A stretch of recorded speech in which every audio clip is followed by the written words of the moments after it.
professional sport from America, or I can just get up in the morning and but it's really hard to not know who actually won. Anyway, I'm glad you're all here. Rabbi is not here today, but that's okay. You guys know me. I know you. We are going to be visiting Prague today. Last week, where did we visit? 2 weeks. This is our third week today now. We were in Budapest and Vienna, to Prague, and then I think we're going to Vilnius and Amsterdam together. The good news is that there is a lot more travel. A lot of people are coming to Israel. I went down to the old city on Sunday. I'm going to Tel Aviv. A couple of colleagues and I just to kind of see what's open, what's closed, what has survived Corona, restaurants closed, stores closed, unfortunately, what sites are open, what sites are being renovated, and it's very exciting because there actually were tourists on the ground. So I'm very excited about that. And hopefully in another few more months, we'll feel a lot more safer with all of our vaccinations and all of our boosters, and we'll be on the road again. But until then, you've still got 3 more sessions with me, virtual travel. Today we're going to Prague. And at the end, please don't let me forget, Hannah is here. I'm from the Synagogue, from Rabbi Suders, and I spoke yesterday with some of our colleagues, and she wants to launch a travel program in the coming years with you and the other members of Wilshire Boulevard. And so we're going to put a poll as to what places people are most interested in going to at the end. So, and you'll see the results also afterwards by email, Hannah was saying. So we'll do that toward the end. But in the meantime, we're in part 3, Prague in Search of Freedom, a Jewish virtual journey. Prague, I'm sure a lot of you have been to Prague. More than Vienna and Budapest as well. Maybe not so much Budapest, maybe more so Vienna.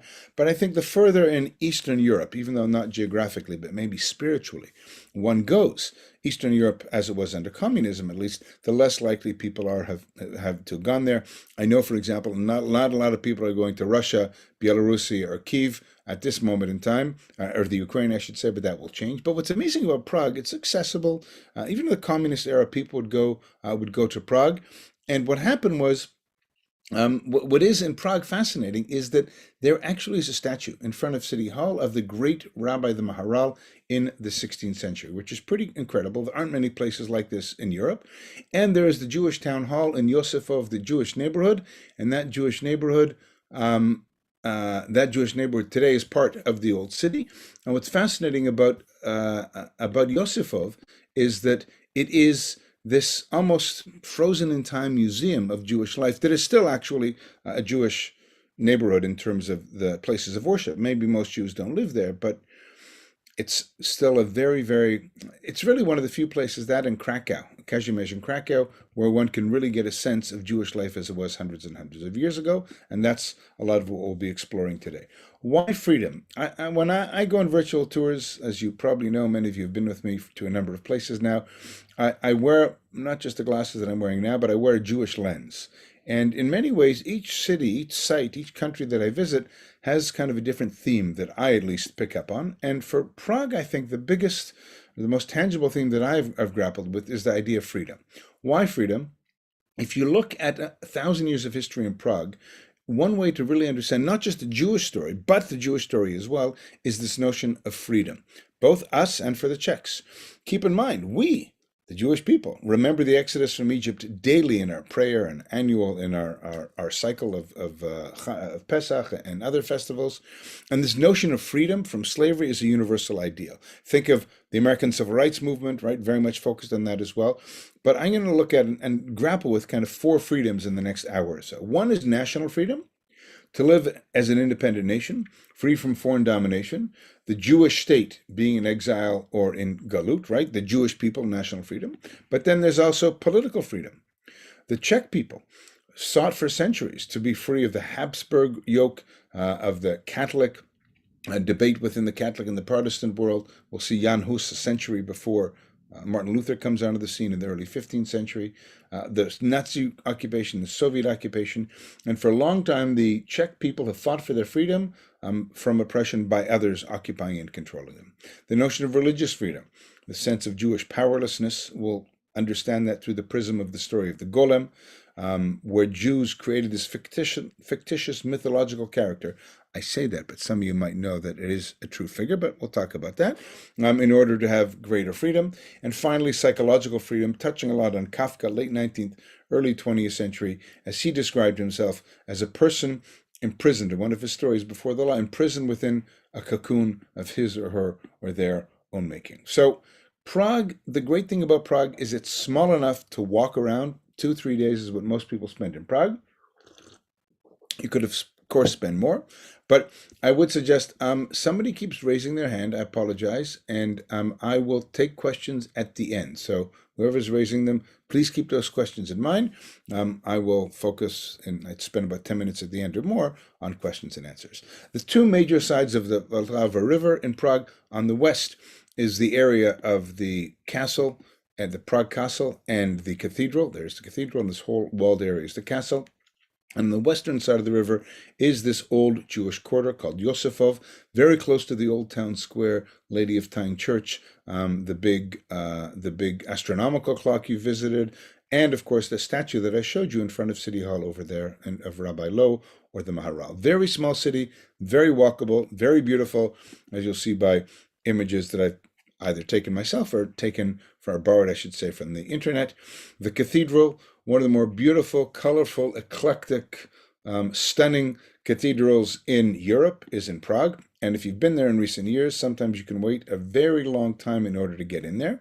It's within the Prague Castle, as I mentioned. First started over 1,000 years ago, Romanesque style. Gothic cathedrals added, almost 370 years later. Renaissance and Baroque elements were added later. And if you want to study architecture, and I'm not a student of architecture, that is a place one can go to kind of unpeel all the layers of different architectural movements in Europe. And you can kind of see by the eclectic structure of the church, definitely one of the main iconic images and sites inside of Prague. This is the main entrance into the castle. One first goes to a tour of the castle. You stop in that famous window where that famous, I want to say 1618 defenestration of Prague took place. A confession, I studied history at university. My undergraduate degree from Canada is in history. And one of the most famous, and my first course in history was European history from the Renaissance to the present. And for some reason, I really stuck to that term of the defenestration in Prague. There were multiple. But basically, from the French word fenêtre, window. You throw someone out a window. How to have a coup, I guess that's what they did way back when. And there were multiple defenestrations, all seems to be from the same window in the Prague Castle. Of course, the Charles Bridge and the iconic image with Yeshua, Jesus of Nazareth, King of the Jews, written in Hebrew on top. Maybe if I have time, I'll explore that. Another angle of the very, very, very picturesque bridge over the river. So it's a stunning city, beautiful, lots of architectural remains. But of course, we're here to understand the Jewish story, which started a little over 1,000 years ago. The first presence of us, or mention of us, was over 1,000 years ago by a traveler who had been to the city and saw that there were Jews there.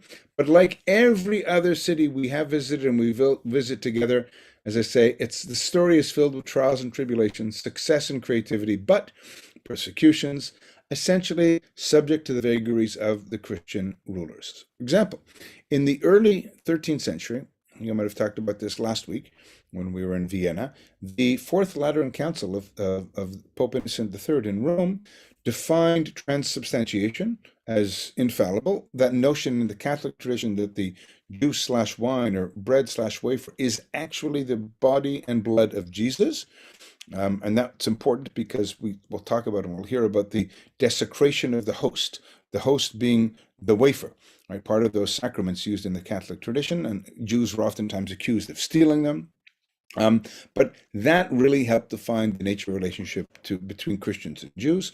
One of the most important books I recommend for understanding the challenging and troublesome relationship between the church and Judaism is the book by the former, I don't think he writes anymore, columnist of the Boston Globe, James Carroll, former Catholic priest, who describes the following in Constantine's Sword. It was not the riots in connection to the First Crusade, end of the 11th century, but this council, the Fourth Lateran Council, which fundamentally changed the situation of the Jews both legally and theologically. Constitution of 68 of the council, for the first time, a special form of dress was directly prescribed for us, which would isolate us. We were banned from taking public office, forbidden to go during Holy Week, Easter, and had a compulsory tax imposed on us to be paid to the Christian clergy. And that really legally defined much of Jewish-Christian relations across Europe. By the way, many of these laws and rules and regulations were just recycled and reinvented by the Nazis starting in 1933 in Germany and then across Europe. However, 40 years after the Fourth Lateran Council, the Czech king granted special privilege to the Jews, which he chose to define his relationship between the crown in Bohemia, Moravia, we would call Czech Republic today, until 1848. We were servi camerae regis, servants of the king's court. We were actually personal property of the king. We talked about this, I think, in Budapest or in Vienna in the past 2 weeks. And in return, he protected us, granted us economic privileges, and ultimately this section, Yosefov, the Jewish quarter, became an area separate from the old town. So as I said, the Vatican might have issued very harsh regulations and rules governing the nature of relationship that should be between the Christianity and Judaism, but not every monarch necessarily followed those rules. And in the places where monarchs didn't follow them as closely, then it was actually better for the Jewish people. So were we actually autonomous? Here's a symbol from the Alt Neuschul, the Old Neuschul, of the Jewish kind of logo of the Jewish community in Prague with the hat inside. Of course, the hat was what we had to wear to distinguish us from the non-Jews around us. And listen to King Ottokar, I can never pronounce his first name, Ottokar's regulations 40 years after the Fourth Lateran Council.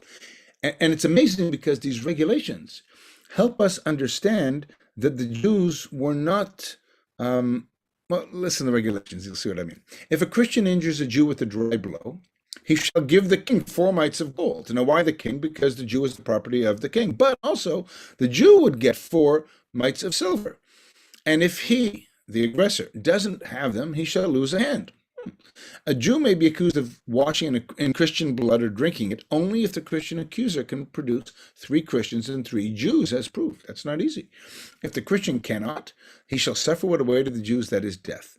Crazy, but there was actually in Czech Republic for centuries legal protection of the monarchs of the Jews. Very different from many other places across Europe. As I said in a number of sessions previously, up and down, good and bad, invited in, expelled. But this is fascinating because, say, in the context of Prague and the wider area, there was a lot more almost autonomy, right? Protected. Our synagogues and cemeteries were protected. That's why they survived, by the way. And we were granted religious freedom. Were we totally free? I'm not so sure. But that is one of the themes we'll be talking about in the next hour or so. Now, we arrived in the 10th century, maybe earlier, we don't know for sure, the first mention, but in 1389, there was an Easter massacre. Over 3,000 Jews were killed over the accusation, as I mentioned before, of desecration of the host. Jews were falsely accused of taking the wafer that in the Catholic tradition, through transubstantiation, is seen as the actual body and the wine, the blood of Jesus, on the last day of Pesach. And there was a famous elegy, Kina, that was composed afterwards, Jewish elegy for the mass murder of 3,000 Jews. A century later, in the 15th century, Jan Hus, there he is, Huss, tried to reform the Catholic Church a century before Martin Luther came onto the scene in 1517. The Pope accused him of heresy. He was burned at the stake in Prague, and his statue, you see in a few minutes, is in the center of the square in the old town.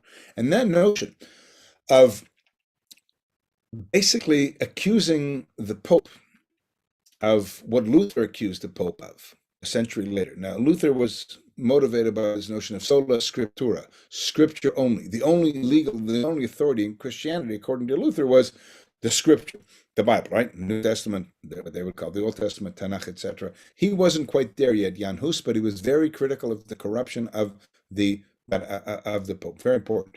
And this really was very important to realize the context of where it was coming from. This notion of religious dissidence, opposition to foreign rule, as I mentioned at the outset. So, 16th century for the Jews, after Jan Hus, shortly thereafter, was a golden age, almost a golden age. And we don't really use the term golden age. We use the term golden age almost exclusively to describe Spanish Jewry from the mid-10th to the kind of at end of the 11th, end of the 12th, beginning of the 13th century, 250 years, 950 to 1200. We talked about maybe Jews in Germany. We talked a little bit about late 19th, early 20th century Jewish life in Vienna and Budapest in the past weeks. These miniature, short golden ages. So too in Prague in the 16th century. The king, Maximilian II, 2 kings and Rudolf II. What makes the Golden Age, as I mentioned probably a year ago when we visited Spain, this notion of healthy relations between the Jews and the non-Jewish authorities, lots of internal Jewish creativity and achievements, as well as lots of opportunities for trade and economic development. But at the same time, there's generally a rabbinic leader. In this case, it was Rabbi Lo, the Maharal. And there also was a philanthropist, banker, investor. In this case, it was Mordechai Meisel, who also was the personal banker of Rudolf II. Head of the community, Meisel built synagogues, you'll see a few of them in a few minutes, endowed community buildings, schools, orphanage, etc. And the height of his achievement definitely was bringing the Maharal, Rabbi Lo, who wasn't born in Prague, into the city of Prague. So a little bit of background of Jewish history leading up to the 16th century. Of course, the first thing people do, one of the first things they do is they walk around Prague and orient themselves, is go into the main town square, where you'll see two of the city's more beautiful structures, the 14th century. And I say 14th century, that Lady Before Time church over here, very unusual, striking Gothic building. I say 14th century, that's when it was started to be built. Many of these were built over hundreds and hundreds of years. And of course, that very famous early 15th century Prague astronomical clock. And just off the screen on the right is a Starbucks. If you're there, you want some American coffee and some bathrooms right across the street from there. Another view of the square, the Lady of Tyne. In fact, not me, but whoever took the picture was standing on top of the astronomical clock tower. And there on the left, in this square, is the statue of Jan Hus. There's a close-up of it. Very important place for hundreds of years, under the Nazi regime and under the Soviet regime, whenever there was dissent and kind of unhappiness with the foreign occupier and the foreign rulers, Jan Hus, this symbol, already in the 15th century of Czech striving for freedom in the context of being occupied, being controlled, being ruled by somebody else. The Jewish cemetery is the most visited site for Jews, of course, in the city, and one of the top 3 or 5 after the castle, after the astronomical clock in the city of all people in Prague. It's very unusual to have a cemetery that goes back to the 15th century. It's multiple layers. We're looking at maybe 100,000, I think, is the figure of the tombs, over a dozen layers. It's such an exciting place. It's bizarre, perhaps, to some of you, but remember, a Bet Almin, the Hebrew word, a house of eternity, or a Beit Kfarot, which is the simple level of the house of tombs, or a Gan Chaim, a garden of life, allows us to understand who the people who were buried there were, and gives us insight into the nature of the community there.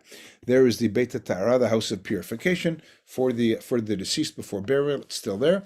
And it's so exciting. It's right up there with whatever it is, the cemetery in Paris, where Jim Morrison is buried, of the 10 most worthwhile cemeteries to see in the world. Go figure. I will say, when I do guide in Europe, almost every city we go to cemeteries, because there's very little Jewish left in terms of buildings, unlike what you'll see in Prague here. Prague and Krakow, as I mentioned, are extremely rare in the context of preservation of buildings of Jewish communities. Here is the tomb of the Maharal. There is a lion over there. He was from the tribe of Judah, right? Very, very powerful testimony to the rich life of Jewish people there. Oftentimes people ask why this cemetery wasn't destroyed. It was occupied by the Nazis. Why wasn't it destroyed? Like the synagogues, when Austria came under, when Bohemia and Moravia came under Nazi occupation, there was rumors, there's nothing ever been 100% published, that suggested the Nazi regime wanted to build a museum of the extinct Jewish race that was going to be in Prague. They preserved the synagogues. They used them for storerooms for all sorts of Judaica taken from across Europe. I want to go back to our story in the 16th century, because after that famous defenestration in 1618, which, by the way, set off a 30-year war. If you think the First and the Second World War were bad, this was ridiculous. Christians against Christians, by the way, in Europe, of course. But the Habsburg Catholics eventually took control of Prague. By the year 1700, the dust had settled 50 years earlier by this Peace of Westphalia in 1648. There were over 10,000 Jews living in Prague, and it really was one of the largest Jewish communities in the world, representing about 25% of the city's population. Tragically, the situation is deteriorated once again because a new emperor comes along. Charles VI, harsh new regulations, limiting Jewish population, banning Jewish marriages except of the eldest son. Maria Theresa took over, end of the in the mid 19th century, in the mid 18th century, sorry, very, very anti-Semitic. She expelled the Jews from all of Bohemia. She allowed them back in 4 years later under harsher conditions, realizing that it wasn't so good for her economy, and then she upped the taxes that they had to pay as well. Her son, however, Joseph II, very, very different. And oftentimes, when we look at Jewish history, and it's Russia and the different Romanov czars and Nicholas II and Nicholas III, Nicholas II, the great liberator. After he's killed in 1882, his son Nicholas III takes over, and he's very harshly anti-Jewish with all sorts of laws restricting Jewish life.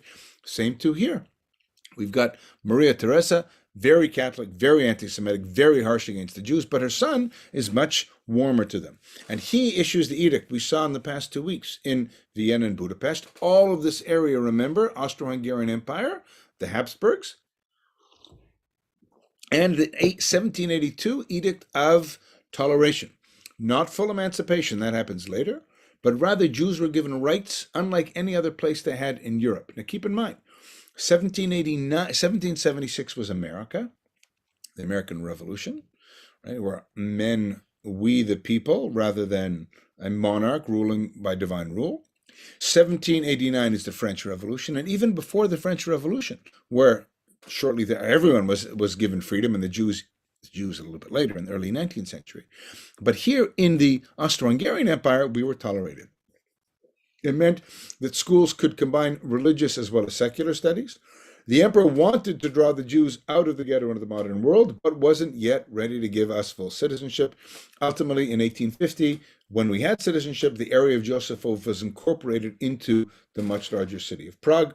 Shortly thereafter, as I mentioned, Jews were given citizenship across the Habsburg Empire. And like we saw in the previous 2 weeks in Budapest and Vienna, Jews quickly raced. The number, it sticks in my mind. What did I say? There were like 5,000 Jews in Vienna in 1860. By 1900, there were like 150 to 200,000 Jews. Meteoric rise in population, not just demographics, but in terms of contribution to society, very quick across every sector of society. But Prague, very interesting mix, where Jews in Prague began to learn German before they began to learn Czech. Very confusing, and I think the best example of this confusion is in the character of Franz Kafka, kind of Jewish, Czech, and German, trying to grapple with that multiple components of one's identity. All right, let's see some of the sites in the Jewish quarter. As I said, there are 6 synagogues that are there. Meisel Synagogue, beautiful synagogue, which is today a museum. And I was last there maybe 3 years ago, and on a Friday night, we joined a progressive minyan, a progressive community that is in there, which is fascinating. All of the 6 synagogues comprise the Jewish Museum of Prague. You buy a ticket and you walk around all of them, very, very short distance, each different. As I said, this one tells the story. It's amazing because it's actively used by the progressive community, but it tells the story of Jewish life in Bohemia and Moravia. But we're not quite up to the present, so we're almost there. What happens in at the end of the First World War? The Austro-Hungarian Empire is dismantled, and all of a sudden you've got this new country called Czechoslovakia, which is interesting. It never existed. It takes what we would call today the Czech Republic and Slovakia, independent states, adjacent but independent, had no real commonality, but they were created, and they existed not for that long, actually. But the first president of this new state was Thomas Masaryk, who has a number of streets named after him in Israel. Very liberal politician who really advocated Jewish rights and was supportive of Zionism, by the way, at the same time. And Jews not only were given citizenship, but accepted as equal, and many assimilated into the larger society. 1938, 20 years later, Chamberlain returned from Germany in Munich with that famous piece of paper, right, achieving what he called peace in our time, and Germany annexed the Sudetenland in 1938. The year after, he appears in Prague Castle, proclaims the protectorate of Bohemia and Moravia, we would call the Czech Republic today. The Nuremberg laws are passed. Jews have to wear the yellow star as of 1941. Into this crazy period comes Reinhard Heydrich, maybe number 3, number 4 in the Nazi pecking order, protector of Bohemia and Moravia on the one hand, and on the other hand, he was also the director of the Reich Security Main Office.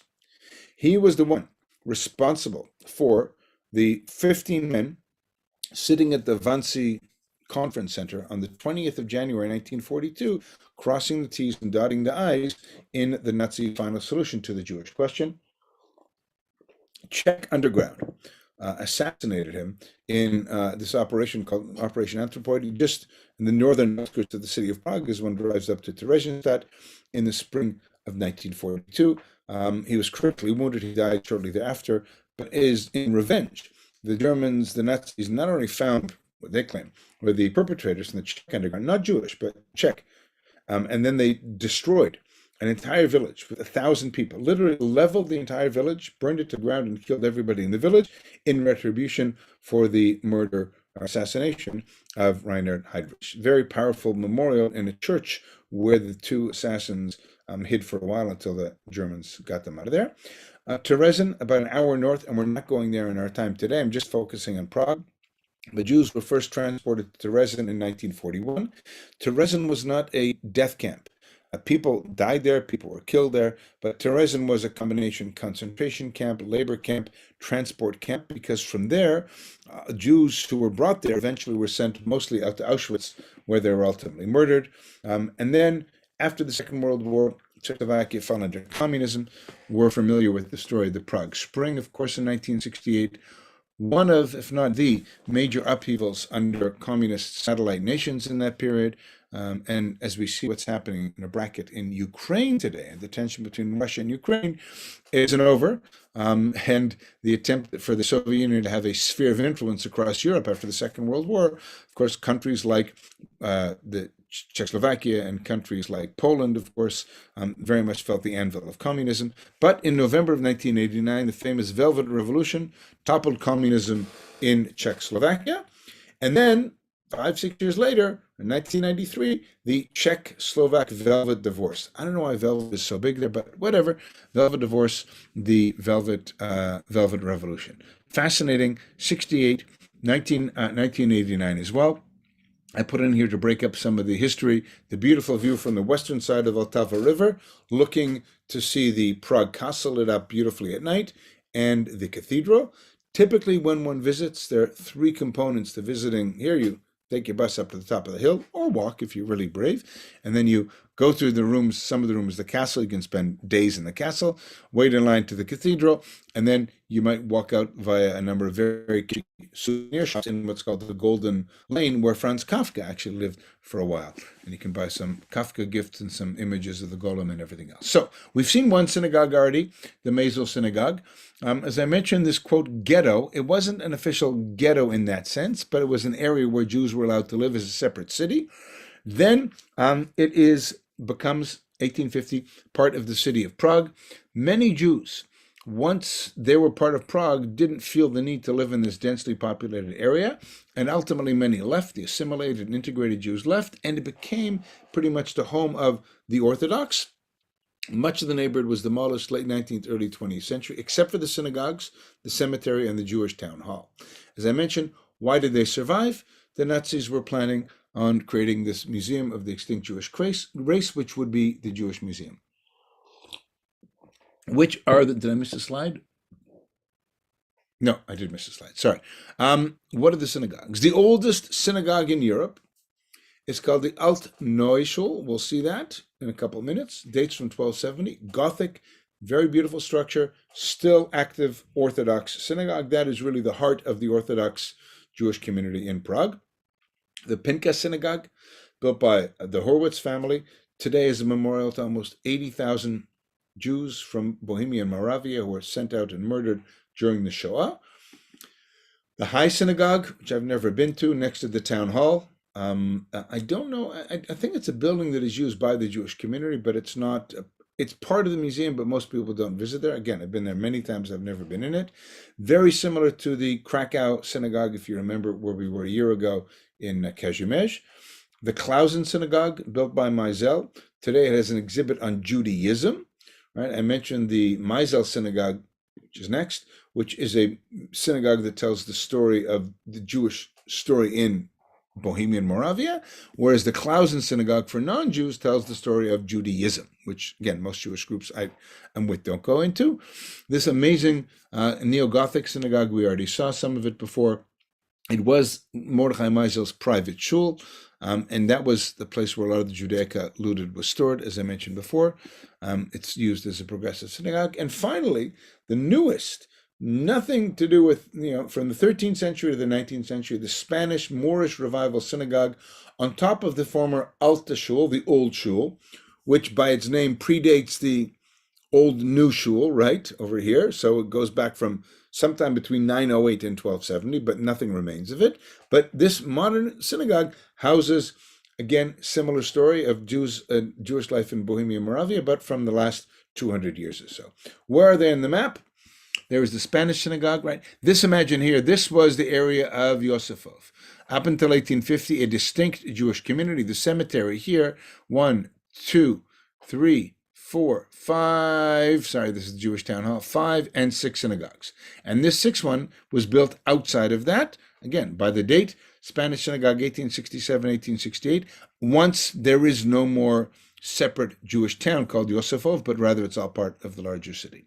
Now, why is it called the Alt Neu Shul? Yiddish, German for the old new.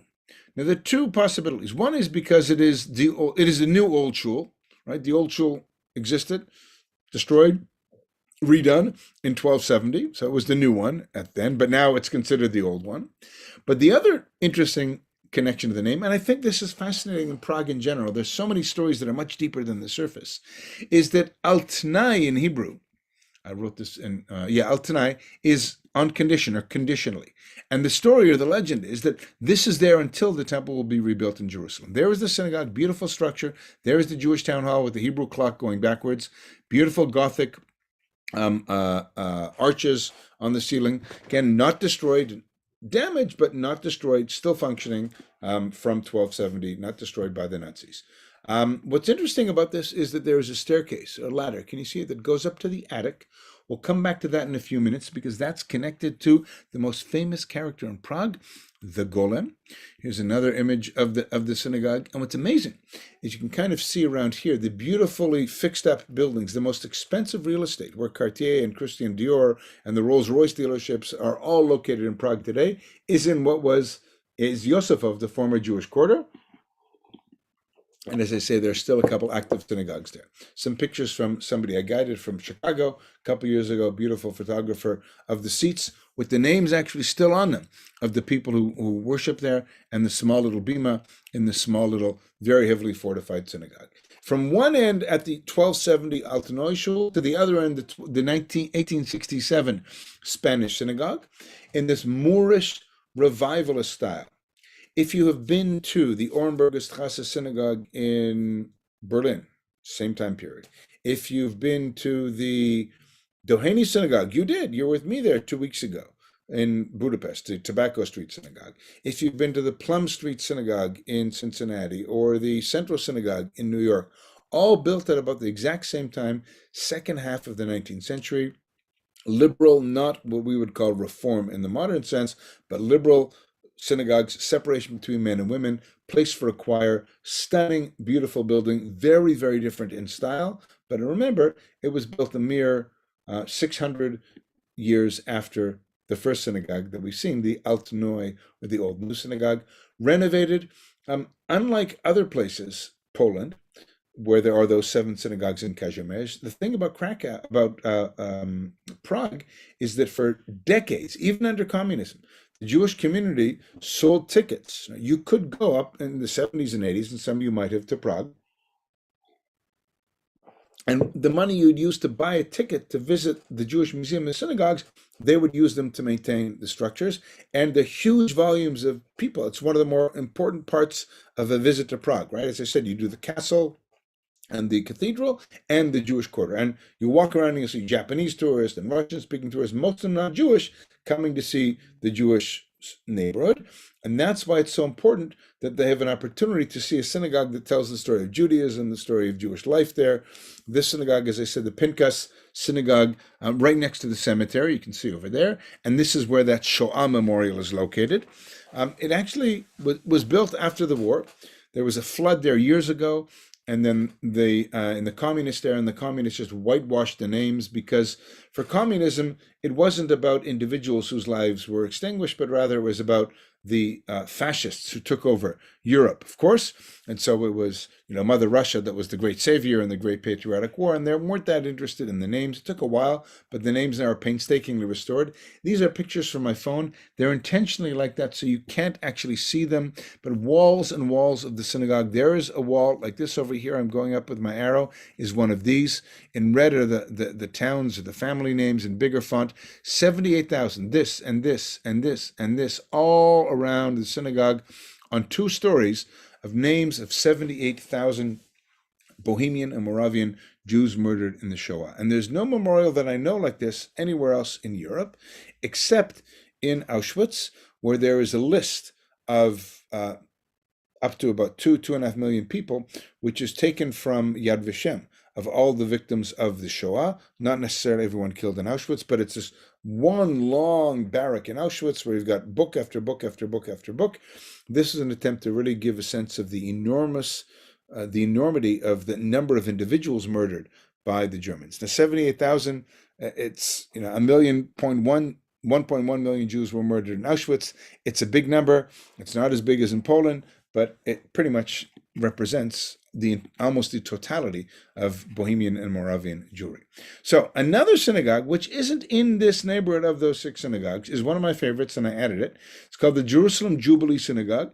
It's just outside the Old Square, built early 20th century, similar in terms of its Moorish influence, right? You can see a lot of these arches and think back to the age of Spain. Beautiful on the inside, beautiful bima. And I put these images up here to give you a sense that of who the Jews were, like we saw in the past 2 weeks in Budapest and Vienna, Jews who were finally allowed to be equal citizens as of the mid-19th century, were given the opportunity to study in the university, pursue whatever they wanted to pursue, like the Jewish story in America, right? Except the Jews didn't get to America 1,000 years ago. Jews have been in Prague since the early 10th century. And it took until the latter half of the 19th century where we could finally be like everybody else and succeed and study and accumulate wealth. You see the organ back over here, right? Progressive liberal synagogue, as I mentioned before, like the Jubilee synagogue. The Spanish synagogue. Amazing sense in not that long, late 19th, early 20th century, of Jewish life inside of Prague. Now with this, I want to go back to the 16th century, to the story of 2 people. One, the Morar Rabbi Lo, who created supposedly a golem. Born in Poland, but his father was a rabbi. He originates from Worms, one of the most important places in the Jewish world in Germany. Important Talmudic scholar, mystic philosopher, served as the leading rabbi in small towns and then in Prague. Talmudic commentary, philosophical teaching, etc., etc. But what's fascinating was, and I say this lightly because he lived around the time of the Renaissance, right? 16th, 17th century. He really was a Renaissance man. Mathematics, astronomy, astrology, and the natural sciences. He published 24 books, and he's the only European rabbi who has a statue of himself outside of the city hall. And this gives you a sense, as I mentioned a few minutes ago, of what a golden age is. It's not just that we design nice synagogues, but it's that we have freedom in order to pursue Jewish interests and Jewish creativity, but also be a part of a larger society. And this, under those 2 monarchs and under the businessman Maisel and under the leadership of the Morar Rabbi Lo, really was a spectacular period in Prague life. Fascinating is that he was a descendant of the Davidic dynasty, lots of names, and lots of descendants, including the founder of Chabad, Lubavitch, Menachem Mendel Schneerson, and many, Reb Nachman of Braslav, another important Hasidic grouping, Yehudi Menuhin, the famous violinist, names that you might have heard of like Braudy, Lowenstein, Lev, Leib, Klein, Gur Ari Schneerson, very, very famous individual, who also, as I mentioned, had good relations with the emperor. And as the Habsburg court moved from Vienna to Prague, which was fascinating in and of itself, Prague became an intellectual center under Emperor Rudolf II. He invited the Maharal, the leading rabbi of the Jewish community, to meet him. He realized that he was a real brilliant guy and well-rounded in many, many, many fields. They met together. with a couple of his family members, and the conversation was about Kabbalah, Jewish mysticism, which the emperor was fascinated by. And the author of the Hebrew Chronicle, describing this in about early 17th century, says that in his benevolence, our master, the renowned luminary Emperor Rudolf, may be exalted, sent for our teacher Rabbi Lo, greeting him graciously and speaking with him, quote, face to face as one man speaks to another. Very few times, maybe you can count that in one hand, where the leader of the empire summons the leader of the Jewish community and speaks to them man to man, with four eyes. According to history, maybe legend, the rabbi meets the emperor's horse one day on the Charles Bridge and asks him to recount his order to expel the Jews of Prague. Fascinating that he even had the audacity to ask that. In general, it was positive, but he still required us to wear the yellow circle that was a mark of being Jewish at the time in Prague. And in the period of the Maharal, another very important figure, and I literally mean this, figure in the Jewish community comes onto the scene, and that is called the Golem. Now, Golem in Hebrew means, Chomer Golem is raw material.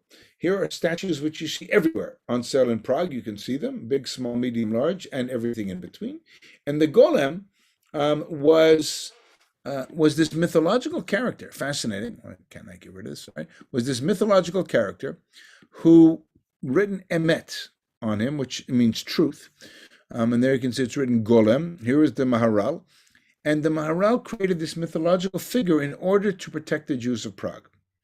That's me, by the way, in front of a town about an hour outside of Prague, where I was a few years, 7, 8 years ago with a group from California, actually. And we were there for Shabbat. They had a Czech Torah scroll from that community.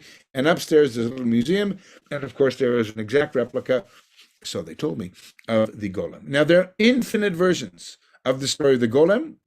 The one that I pictured, that I decided to share with you, is from Yud Lamed Peretz, the famous Jewish Polish writer.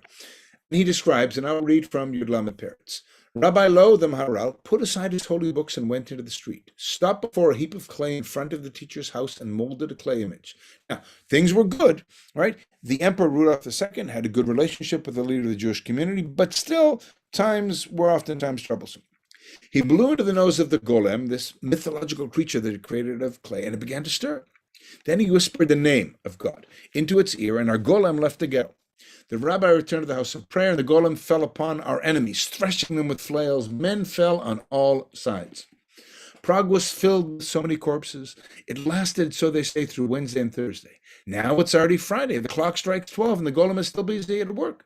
Rabbi, cries the head of the ghetto, the Golem is slaughtering all of Prague. There will be no one left as a Shabbos going to light the Shabbat lamps. Once again, the rabbi left his study. He went to the altar and began to sing a psalm for Shabbat. The Golem ceased its slaughter. It returned to the ghetto, entered the house of prayer, and waited before the rabbi. Again, the rabbi whispered in its ear. The eyes of the Golem closed. The soul that had dwelt in it flew out, and it was once more a Golem of clay. To this day, the Golem lies hidden in the attic of the Prague Synagogue, covered with cobwebs. Nobody can look at it or touch the cobwebs, for whoever does dies. Even the oldest people no longer remember the Golem, although the wise man Tzvi asks whether the Golem can be included in the minyan. The Golem, you see, has not been forgotten. It is still here. But the name by which it is to be called to life in a day of need, the name has disappeared. The cobwebs grow, but no one may touch him. What are we to do? Now, it's clearly a mythological figure made out of clay. And fascinating, if you look at this version of the Golem, it says on it, emet. And one of the legends of the Golem, emet means truth. And when the Kabbalist, Morar Rabbi Lo, takes the clay and creates and breathes divine life into it, he writes emet on it, or he puts a piece of paper with the words emet in it. But when he takes off one letter, the aleph, which means truth, emet, it becomes met, death. And one other version of it, which I like, I didn't put too many up here, says that the only way that the Golem was able to be quieted by the Maharal was by the Maharal taking off the aleph. And instead of it being truth, it actually said death. And that was the end of the Golem. You've heard of Frankenstein. Mary Shelley came in the early 19th century, I want to say. You literature professors can correct me a little bit later. It's fascinating, though, that this story precedes that by a few centuries, number one. Number two, in modern Hebrew, the term golem, there's a phrase in modern Hebrew that says, golem kekam al yotzro, like a golem that arises and takes over its creator, similar to the story of Frankenstein. So it's not just Prague Jewry, it's Jewry in general. We still hope that if we need to, we can Kabbalistically invoke some sort of incantations and be saved by this amazing creature that also has the risk of getting a little bit out of control. There is no question that besides the golem, so you've already met two very famous Jewish individuals, well, three. Meisel's the businessman, Mordechai Meisels, who built many of the synagogues and was the banker to Rudolf II. You already met the Morar Rabbi Lo, Lo. You already met the golem, and you see them throughout Prague, the statues, the signs, and everything else. But Franz Kafka is everywhere. Look how young Kafka was. He was barely 40 years old. I don't think he was 40 actually when he died. He was 40, not quite 41, I should say. Born in Bohemia, in Prague, German-speaking, and possibly one of the major figures of 20th century, early 20th century literature, elements of realism, fantasy. What's amazing about Kafka is this idea of these bizarre protagonists in his stories, in these crazy surrealistic predicaments, and fighting these over-the-top, what they say in England, bureaucratic powers. Deals with alienation, anxiety, guilt, absurdity. Unfortunately, the term Kafkaesque is often misused, and it essentially is used to describe those situations that are found in his writing. And I found this on Wikipedia over here. The term Kafkaesque is misused. It really means pertaining to, characteristic of, or resembling the literary work of Kafka. The Kafkaesque terror of endless interrogations, for example, are marked by senseless, disoriented, often menacing complexity, Kafkaesque bureaucracies. Kafka himself knew that. He was born into a middle-class family, very estranged from his father. He was engaged a number of times but never married, had a Jewish education till bar mitzvah age, but he only went with the synagogue, with his father, to shul on the high holidays. I'll read a short little text about his alienation from that. Lawyer who worked for an insurance company for most of his career and tragically died very young of tuberculosis at the age of 40. There's lots of Kafka. There's a statue of Kafka outside of the Spanish synagogue over there. There is images, as I said, of the Golem making food for this kosher food truck for the King Solomon restaurant around. There's the Golem serving as well. Go figure. But you see it everywhere in Prague. These are two of the most ubiquitous figures in Prague, which I think says something about the Jewish contribution to the story of life in Prague. There's me, a selfie in front of the birthplace of Prague, of Kafka in the main square. This bizarre statue by a Czech artist, whose name I want to say is Cherny. I forget his first name. A good friend in Israel named Cherny, not related. And this moves. So it's a head of Kafka, and it's constantly moving in bizarre shapes and forms. There's also a Kafka museum, which you'll see a picture of in just a minute. But I want to share two short texts of Kafka relevant to my conversation today in the Jewish prism of Jewish life in Europe. And that is what he writes in a letter to his father. It's very long, very frustrated with his father's attempt to try to connect him Jewishly. Your Judaism, son writing to father, right, Franz writing to his dad, was too little to hand on to the child. It dribbled away while you were passing it on. As a young man, I couldn't understand how, with the insignificant scrap of Judaism you yourself possessed, you could reproach me for not making an effort to cling to a similar insignificant scrap. It was indeed, so far as I could see, a mere nothing, a joke, not even a joke. 4 days a year you went to synagogue, where you were, to say the least, closer to the indifferent than to those who took it seriously. So how do you want me, the young boy said to his father, to engage in Judaism when you're not engaging in it? And I think this is one of the major dilemmas that the Jewish community faced and faces today in its response to modernity. And all the sessions we've done across Central and Eastern Europe together, not Spain last year, because Spain is, again, there were no Jews there in the modern era, but the classic Jewish question, which we grapple with to this day, is how do we deal with the opportunities given to us by the larger society post-Enlightenment, 18th century, and post-emancipation, early 19th, mid-19th century. And you can see, are we more Czech? Are we more German? Are we Jewish? How do you balance those identities? I would say it's a dilemma people deal with in Israel, and of course people deal with it in America. Are you a Jewish American? Are you an American Jew? The other very powerful short story, when I go there with groups, we often read the entire story. It's a page or two together, written in the year 1909, called Before the Law. And it's a story of a man who wants to go into a synagogue where there's the law, right, the Torah in the Aron HaKodesh, in the Ark. Before the law stands a doorkeeper. To this doorkeeper there comes a countryman and prays for admittance to the law. But the doorkeeper says he cannot gain admittance at that moment. The man thinks it over and then asks if he will be allowed in later. It is possible, says the doorkeeper, but not at the moment. Since the gate stands open as usual, and the doorkeeper steps to one side, the man stoops in to peer through the gate to the interior. Long story, as I said, a couple-page story. I cut it down. Everyone strives to reach the law, says the man. So how does it happen that for all these many years, no one but myself has ever begged for admittance? The doorkeeper recognizes that the man has reached his end, and to let his failing senses catch the words roars in his ears. No one can ever be admitted here, since this gate was made only for you. I am now going to shut it. And in many ways, I think it's the frustration of Kafka seeing Judaism, right? Wanting to be a part of Judaism, but through, again, how his father, he criticized him in the separate letter that I read above, ultimately that the answer was with the countryman who came.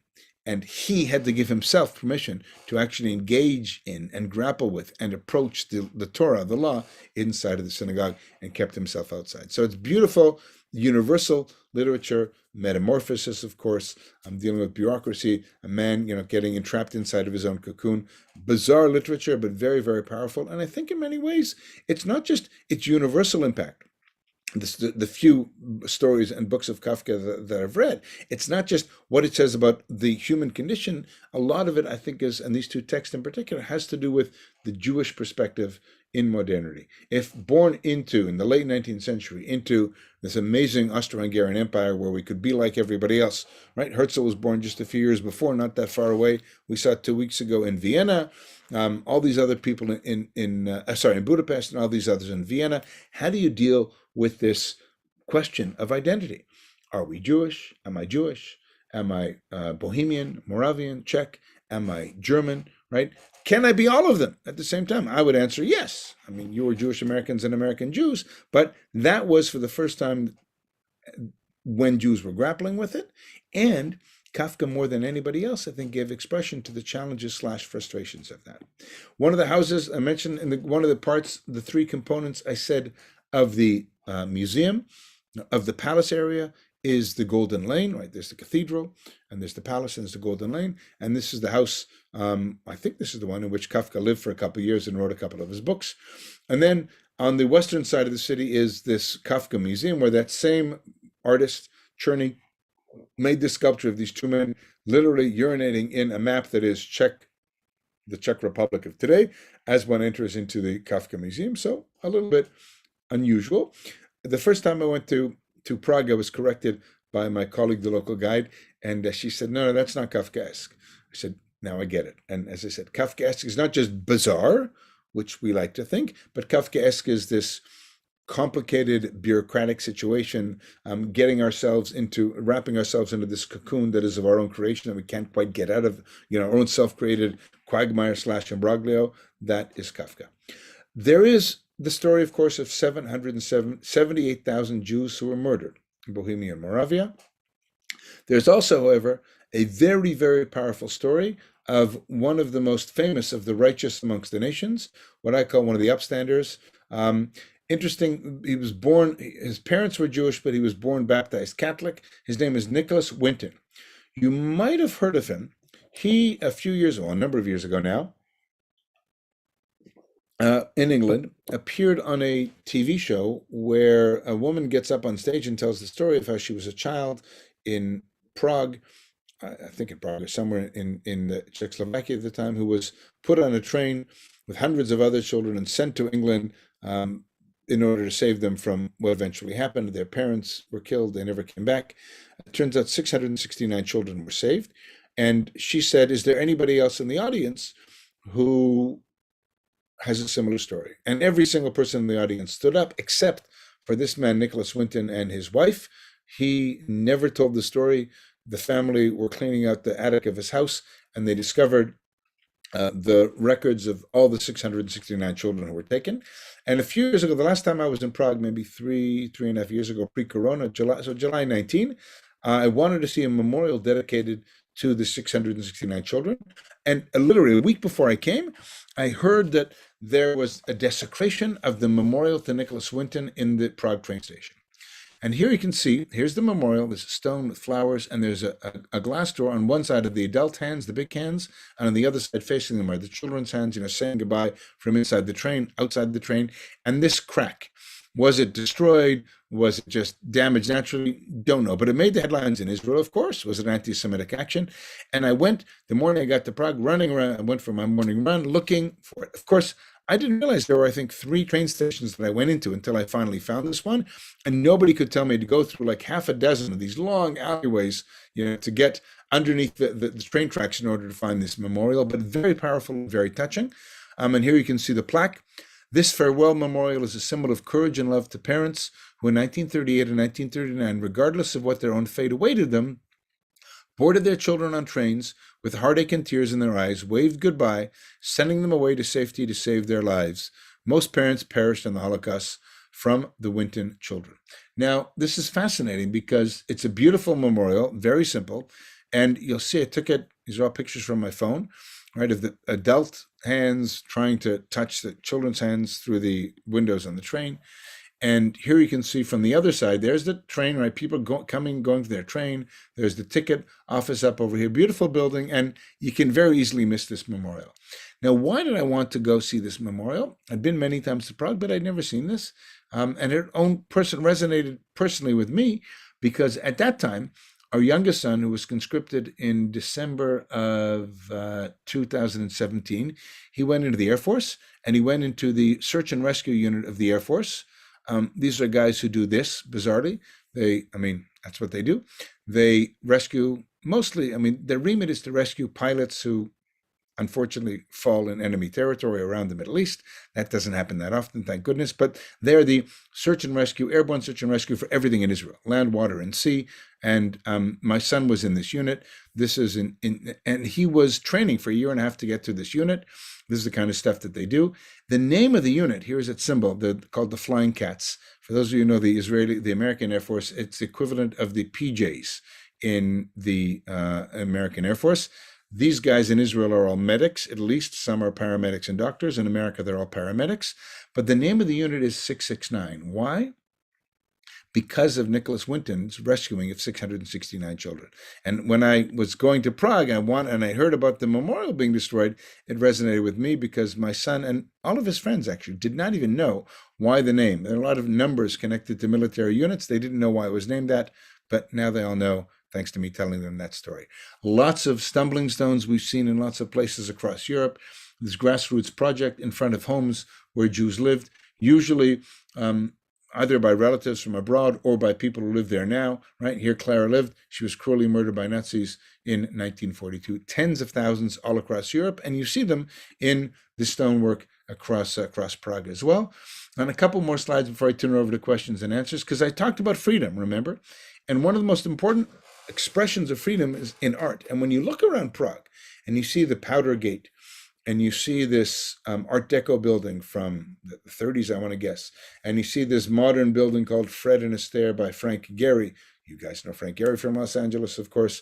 There's this unbelievable eclectic and creative diversity of expression of art through architecture in Prague, more than, you've got your classic classic 15th, 16th, 17th century architecture across the river, but you've also got all this crazy architecture. The astronomical clock I already showed you before, the Powder Tower, showed you a picture of that a minute ago from 1475. Crazy, different influences, different periods, as an artist attempt to try to be a little bit more creative, which you don't typically see in totalitarian dictatorships, Nazism, or of course, communism as well. 1989, most of us are old enough to remember the Velvet Revolution.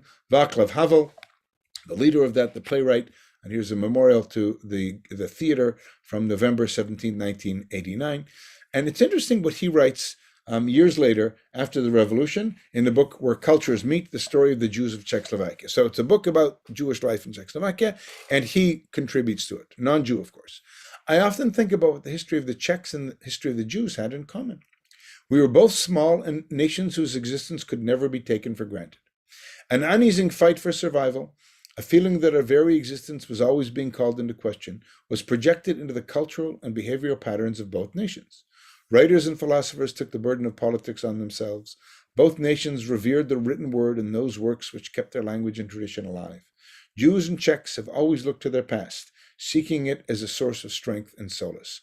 And as I said at the beginning, the notion of freedom, if we look from the Jewish perspective of being given rights and trying to ensure our protection and hoping to have more rights and rights of religious freedom and rights of national freedom, the Czech people in general, starting with Jan Hus already in the 15th century, going into dealing with trying to get out of the yoke, out from under the yoke of the Austro-Hungarian Habsburg Empire, Nazism, communism. There is something, and I think Václav Havel, as a playwright, really puts it on the head, many of the similarities between the Jewish story and the Czech story. I want to end, though, with this picture I took at a food truck in a food festival when I was there, I guess 3 years ago now, 2018 to 2019. It's a restaurant you can see in English. In Hebrew, kapara. Kapara is like, hey, honey. Honey as in your beloved. And it's Israeli food. Israeli food with Hebrew, celebrated in just outside of the old town where there was this kind of outdoor summer food venue with lots of food trucks, and it's all Israeli food. And I put this up there to end with because in many ways, when we look through the Jewish prism at life in Europe, at the cities that we're visiting, we can easily see that everything was bad. And I think far from it. We had a golden age in Prague, as you've seen in the 16th century, lots of creativity, and lots of connection to the local people at various times, from the late 19th century to the late 20th century as well. And to have Hebrew and some Israeli having a food truck in Prague in the 20th century, I think is a great sign that we've come a long way from where we used to be under control for hundreds of years in Europe. And with that, I turn it over to questions. I'm looking in the chat. I see we have somebody I know and I've guided from Central Synagogue in New York, Eric, who's in Florida now, I think, commenting that it does look like Central Synagogue, the late 19th century synagogue in Prague. All right, Hannah, are you still there? Is anybody raising a hand? Is there another question and answer? There it is. Sorry, an anonymous attendee. Where do you want to travel in Israel? Ooh, is that you, Anna? No, I don't know what this is. Tour? No, it's just don't know what that is. Okay. Any questions, please feel free to put them up in the chat and I will answer them. We've done 3 weeks today so far. We start with Vienna and Budapest through the prism of Theodor Herzl. We looked at Prague, kind of focusing on the idea of the theme of freedom. The next 2 weeks, we're going to be going to Vilnius. I think next week I'll look at the schedule, and Amsterdam. Very different stories in each of the cities. And I will say that I think we're quite lucky that in the past 20, 30, maybe even 40 years, but definitely 20 to 30 years, our ability to visit sites with a Jewish story is much easier. The complex questions that one raises over centuries are even more complex with Jewish life there today. And I think it's a fascinating place, not just to go virtually, but to go physically.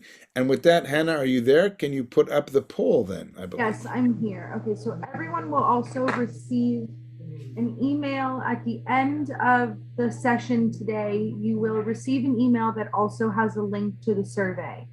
So you can either fill it out via email or you can fill it out by clicking on the link I'm going to put in the chat now. Okay. And Larry Phillips, I see, has a question. Can you still dedicate a stumbling stone? Absolutely. I've seen them all across Europe. Google Stumbling Stone Project. I don't know, it's 80 euros, 120 euros, whatever that is today. If it's somebody you know, or you don't know, but if it's a relative or a family friend or something, I think there's nothing more powerful than to go to that place and actually put that stumbling stone. But it's through a project. It's through the artist, the German artist whose name always escapes me, Gunther, I forget his last name, but definitely Google Stumbling Stone Project. How do you create a new stone? And it's all there online. All right, are we ready for the poll, Hannah? Just a second. Here we go. Whoa. So we click the link. Yeah, and it'll open, it'll take you to a new page where the survey is. It'll also get emailed to you, so you can either fill it out now or you can fill it out when it gets sent to you via email. Cool.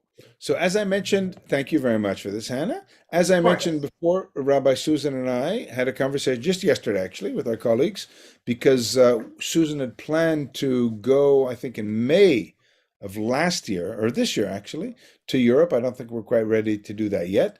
And so one of our questions is, what are people most interested in?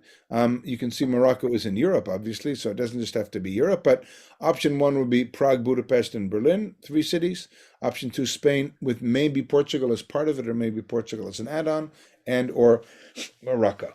So if you would like to answer that now, or you can answer it on email, definitely, and then we will be all the wiser, we being me and Rabbi Susan, and then we can have a sense of where you guys want to start to travel when we feel more comfortable traveling. All right, other questions?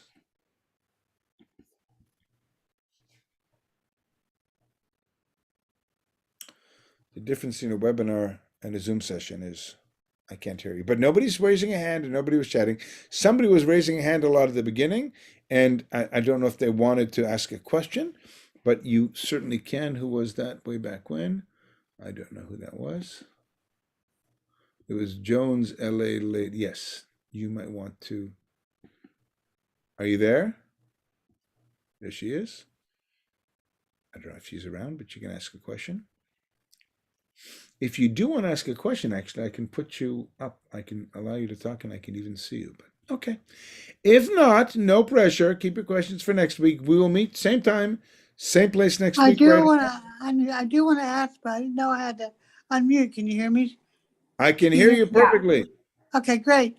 How much does it cost to go to Israel? I've never seen beautiful Israel, and I hope to audition to earn the money to get a job to make the money to go. Well, Boy, Ray, I've never seen Israel. I want to go. well, it's a great place to go. It really depends on how you travel. If you come individually, what time of year you come, how much your airline ticket costs. But you're starting with an airline ticket that's probably between about $1,200 and $1,600 just to get to That's what Israel. I figure. I would Yeah. want to go with Rabbi Nanas, people that I know. I don't want to go alone. Well, that is one of the reasons Rabbi Nanis and I had the conversation. We're also talking about an adult trip to Israel at some point in the next couple of years as well. So definitely say that to the rabbi, and hopefully we will all have an opportunity to meet, not just virtually. That'd be great. Okay, thank you so much, Mr. Hollander. Thank you, My Hannah. Mike, please, Mike, only Mike. Okay, Mike. Just Mr. donut, Hollander, fine. if it's Mr. Hollander, I must owe someone money. All right. Thank you. In that case, I'm going to say goodbye to all of you because I do not see any more questions here. And oh, something cute now. And I will look forward to seeing you all next week, same time, same place. There's a new message here. In yes, oh, there is a question, and that is closed captions, please. Good question. We can do that, I think, right, Hannah? Yeah, I think so. I can look into seeing how For that next week. Yeah, it's webinar. one. I don't know if it's one of the settings in share screen or something. I don't know how to do it. I did it. There was somebody else who did it in a session I did last week. It's doable. I just don't know what the adjustment is. So I got to figure out how to do that. All right. I will say goodbye, Leetrod. I'll see you all next week. Bye for now. Bye, Hannah. Thank you. Have a good one. Bye, everybody.